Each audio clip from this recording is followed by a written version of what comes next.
வீழ்ந்து போன தூதர்களுக்காகவே நரகம் உண்டாக்கப்பட்டது. பூமிக்கு தள்ளப்பட்ட லூசியேல் என்னும் தூதன் லூசிபர் என்றும் சாத்தான் என்றும் அரக்கப்பாம்பு என்றும் அழைக்கப்படுகின்றான். சாத்தான் ஆதி முதற்கொண்டு பொய்யன், திருடன், வஞ்சிப்பவன், கூடு விட்டு கூடு பாய்பவன். பிரியமானவர்களே, அவன் விரிக்கும் வலையில் மாட்டிவிடாதபடி எப்பொழுதும் இறை பிரசன்னத்தில் நிலைத்திருங்கள். லூசிபர் விண்ணகத்திலிருந்து தள்ளப்பட காரணம் அவனுடைய தற்பெருமையும் பதவி ஆசையும்.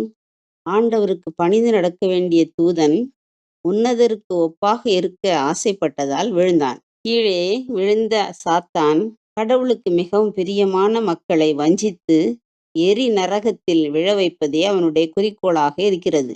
பிரியமானவர்களே, தற்பெருமையும் அகங்காரமும் பதவி ஆசையும் பண ஆசையும் உடல் ஆசையும் உங்களை எரி நரகத்தில்